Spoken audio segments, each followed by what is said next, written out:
Hey guys, welcome back to our channel. This is Praveen. BSc nursing first sem students ఎవరైతే ఉన్నారో వాళ్ళు నన్ను ఫ్రీక్వెంట్గా ఎనాటమీ అండ్ ఫిజియాలజీ సబ్జెక్ట్కి సంబంధించి ఇంపార్టెంట్ క్వశ్చన్స్ అడుగుతున్నారు. సో ఈరోజు ఈ వీడియోలో మనం ఎనాటమీ ఫిజియాలజీ సబ్జెక్ట్కి సంబంధించిన ఇంపార్టెంట్ క్వశ్చన్స్ అయితే నేను చెప్తాను. సో అండ్ ఈ వీడియో స్టార్ట్ చేసే ముందు మీరు ఒకటి గుర్తుపెట్టుకోండి. సో ఇంపార్టెంట్ క్వశ్చన్స్ చదివితే ఖచ్చితంగా పాస్ అవుతారు, కానీ మీరు ఓవరాల్ సిలబస్ అంతా చదివితేనే మీకు మంచి నాలెడ్జ్ అనేది వస్తుంది. అండ్ మీకు కొంచెం టైం ఉంది కాబట్టి ఈ క్వశ్చన్స్ కంప్లీట్ చేయడానికి ట్రై చేయండి. మ్యాక్సిమం మీరు పాస్ అయ్యే ఛాన్సెస్ ఉన్నాయి. సో ఈ నేను ఇచ్చిన ఈ క్వశ్చన్స్లో ఏది స్కిప్ అయితే చేయొద్దు. సో ఫస్ట్ ఎనాటమీలో చూసుకుంటే ఓవరాల్గా ఎస్ఐస్ అయితే చూద్దాము. అంటే ఇంకా అన్ని చాప్టర్స్లో కలిపి 1 by 1 ఇచ్చేసాను అనమాట. అంటే చాప్టర్ వైజ్ ఏమి ఇవ్వట్లేదు. అందులో ఫస్ట్ చూసుకుంటే anatomy of heart and chambers. So ఇది most repeated question and important question అనమాట. సో హార్ట్ గురించి రాసి దాని డైమెన్షన్స్, దాని లొకేషన్ మొత్తం అన్నీ రాసి ఛాంబర్స్ గురించి రాయాలి. ఏదో ఒక దాని గురించి అడుగుతాడు. సో దాన్ని అయితే మనం ఎక్స్ప్లెయిన్ చేయాలి. దాని తర్వాత parts of the respiratory system and explain about the lungs అంటాడు. సో అదొక ఇంపార్టెంట్ క్వశ్చన్. దాని తర్వాత parts of the digestive system and explain about the stomach అడగొచ్చు, లేదంటే లివర్ అడగొచ్చు, లేదంటే ప్యాంక్రియాస్ అడగొచ్చు. మోస్ట్లీ మీకు స్టొమకే అడుగుతాడు. దాని తర్వాత parts of the renal system and explain about the kidneys. And మీకు ఇంకొకటి ఏంటంటే ఈ ఎగ్జామ్ ఎట్లా రాయాలి, లేదంటే పేపర్ ప్రజెంటేషన్ ఎట్లా ఇవ్వాలి అనేది ఆల్రెడీ నేను ప్రీవియస్ వీడియోస్లో చేశాను. BSc nursing first sem videos అని ఉంటాయి కొన్ని. సో అవి నేను లింక్స్ కింద ప్రొవైడ్ చేస్తాను. అవి క్లిక్ చేసి ఈ పేపర్ ప్రజెంటేషన్ ఎట్లా ఇవ్వాలనేది మీరు చూడండి. ఈ వీడియోలో జస్ట్ నేను ఆ క్వశ్చన్స్ అనేవి చదువుకుంటూ వెళ్ళిపోతున్నాను. దాని తర్వాత మనం చూసుకుంటే రిప్రొడక్టివ్ సిస్టంలో ఇదిగోండి parts of the female reproductive system and explain about the uterus అడుగుతాడు. దాని తర్వాత parts of the male reproductive system and explain about the testis అంటాడు. సో వాటి గురించి రాయాలి. దాని తర్వాత న్యూరాన్ స్ట్రక్చర్ అడిగి ఎక్స్ప్లెయిన్ అబౌట్ బ్రెయిన్ అంటాడు. సో దాని గురించి కూడా రాయాలి మీరు. దాని తర్వాత parts of the endocrine system and explain about the thyroid gland. దాని తర్వాత చూసుకుంటే define cell and explain details about the structure of cell. So ఇది అంత ఇంపార్టెంట్ కాదు, బట్ ఎందుకైనా మంచిది ఒకసారి చూసుకోండి. సో ఇవి ఓవరాల్గా ఎనాటమీలో ఉన్న ఎస్ఐస్. ఇప్పుడు ఇదే ఎనాటమీ సబ్జెక్ట్లో మనం 5 మార్క్స్ చూసుకుందాము. సో అందులో ఫస్ట్ క్వశ్చన్ వచ్చేసి define tissue and write types and classification. దాని తర్వాత ఫారింగ్స్ గురించి అడుగుతాడు, లివర్ గురించి, తర్వాత స్మాల్ అండ్ లార్జ్ ఇంటెస్టైన్స్ గురించి, pancreas, oesophagus, structure of heart, hypothalamus, adrenal glands, అవే సుప్రారెనల్ గ్లాండ్స్ అంటారు కదా అవి. తర్వాత pituitary gland, structure of eye or ear and skin. So వీటిలో ఏదైనా అడగొచ్చు. తర్వాత define bone and mention types and structure of bones, ఇది కూడా ఇంపార్టెంట్.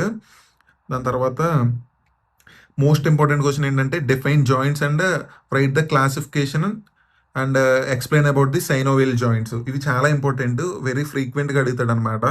మజిల్స్లో చూసుకుంటే డెల్టాయిడ్ అండ్ గ్లూటియస్ ఇంపార్టెంట్ మనకి. అందులో మోస్ట్లీ డెల్టాయిడే అడుగుతున్నాడు. సో అది కూడా ఒకసారి చూసుకోండి. దాని తర్వాత మజిల్స్ ఆఫ్ రెస్పిరేటరీ సిస్టమ్. దాని తర్వాత యూట్రస్ గురించి అడగొచ్చు. తర్వాత స్పైనల్ కార్డ్ గురించి, కరోనరీ ఆర్టరీ గురించి, హైలిన్ కార్టిలేజ్ గురించి, ప్రోస్టేట్ గ్లాండ్ కూడా ఇంపార్టెంట్, బ్రాంకోపల్మరీ సెగ్మెంట్స్ కూడా బాగా important, lymph nodes, urinary bladder, femur. బోన్స్లో మీకు ఎక్కువ ఫేమర్ గురించి అడుగుతున్నాడు. తర్వాత రైట్ ఎట్రియం, తర్వాత సెరిబెల్లం గురించి అడుగుతాడు. తర్వాత ట్రాకియా కూడా ఇంపార్టెంట్, ప్లోరా అండ్ ప్లోరల్ క్యావిటీ కూడా ఇంపార్టెంట్, తర్వాత మ్యామరీ గ్లాండ్స్. సో ఇవైతే 5 మార్క్స్ ఎనాటమీలో. ఫిజియాలజీలో ఓవరాల్గా మనం ఎస్ఎస్ చూసుకుంటే అందులో first describe the cell membrane and explain in detail about stages of cell cycle. So ఇది ఇంపార్టెంట్. దాని తర్వాత define respiration and explain detail about mechanism of respiration. So ఇది కూడా ఇంపార్టెంట్. సో మీరు ఎనాటమీలో చూసుకుంటే మెయిన్ డయాగ్రామ్స్ వేస్తారు. ఫిజియాలజీలో అయితే ఖచ్చితంగా ఫ్లో చార్ట్స్ అనేవి వేయాలి. సో అది కూడా గుర్తుపెట్టుకోండి. దాని తర్వాత right in detail about phases of digestion process.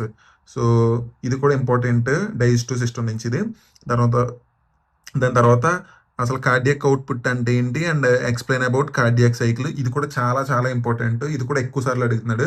Define blood and write in detail about mechanism of blood coagulation. And తర్వాత ఎరిథ్రోపాయిసిస్ గురించి రాయమంటాడు. సో ఇది కూడా చాలా ఇంపార్టెంట్, ఎరిథ్రోపాయిసిస్. దాని తర్వాత draw A label diagram of fine touch and explain the effects of it's legion at the level of thalamus. So ఇది కూడా అప్పుడప్పుడు అడుగుతున్నాడు, బట్ ఒకసారి చూసుకోండి. దాని తర్వాత డిఫైన్ జిఎఫ్ఆర్ అంటే glomerular filtration rate.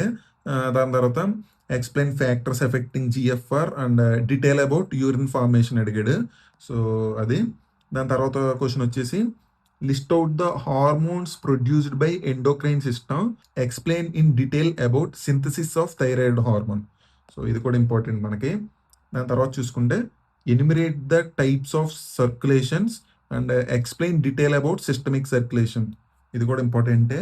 Explain in detail about stages of menstrual cycle and what are the hormonal changes in each phase. So ఇది కూడా చాలా ఇంపార్టెంట్.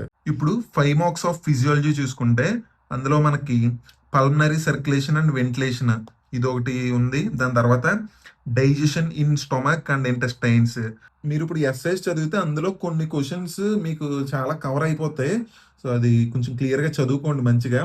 దాని తర్వాత ఫంక్షన్ ఆఫ్ లివర్, తర్వాత ఫంక్షన్స్ ఆఫ్ స్టొమక్, తర్వాత ఫంక్షన్స్ ఆఫ్ బైల్, తర్వాత conduction system of the heart, blood pressure, haemostasis and types of blood groups and functions of blood, functions of cerebral cortex and reflex arc, refractory errors.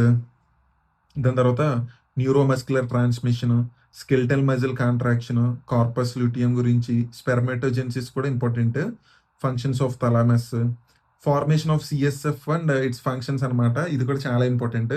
సార్కోమియర్, BMR అంటాం కదా, basal metabolic rate, తర్వాత RH factor, తర్వాత oxygen dissociation కరువు గురించి కూడా ఎక్కువ అడుగుతారు, enzymes of pancreatic juice, తర్వాత functions and formation of aqueous humour ఇది కూడా ఇంపార్టెంట్, ఫంక్షన్స్ ఆఫ్ కిడ్నీ, దాని తర్వాత హోమియోస్టాసిస్, దాని తర్వాత functions of gastric juice, blood brain barriers గురించి, circle of Willis, functions of skin ఇది కూడా ఎక్కువ సార్లు అడుగుతున్నాడు, functions of hind brain, ovarian cycle, difference between sympathetic and parasympathetic response, తర్వాత లంగ్ వాల్యూమ్స్ అండ్ కెపాసిటీస్ ఇది కూడా ఇంపార్టెంట్, తర్వాత ఎరిథ్రోపాయిసిస్ గురించి అడుగుతున్నాడు, ఇమ్యూనిటీ అండ్ దాని టైప్స్, ఈసీజీ కూడా important, pituitary hormones and functions, దాని తర్వాత ఫిజియాలజీ ఆఫ్ విజన్.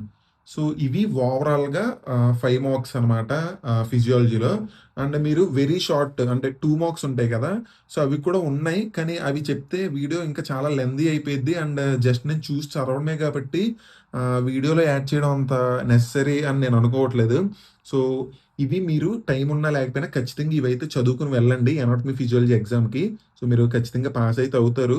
అండ్ ఇంకోటి ఏంటంటే ఇవి మాత్రం చదువుకుని వెళ్ళిపోతే పాస్ అయిపోతాము అని అనుకోవద్దు, ఎందుకంటే మీరు ఎంత చదివినా అక్కడ మీ ప్రెజెంటేషన్ బట్టి కూడా మీకు మార్క్స్ వస్తాయి. సో మీరు చదివేసి నేను వెళ్ళి ఏదోలా రాసేసి వచ్చేస్తా అంటే అవ్వదు. సో చదవాలి అండ్ కరెక్ట్ ఆన్సర్ రాయాలి and at the same time presentation కూడా మంచిగా ఉంటే సో మీకు మార్క్స్ అయితే మంచిగా వస్తాయి. సో ఫస్ట్ సేమ్ కాబట్టి అందరూ కంగారు పడుతున్నారు, అట్లా ఏం కంగారు పడొద్దు. సో అంతా మంచిగానే అవుతుంది. So all the best.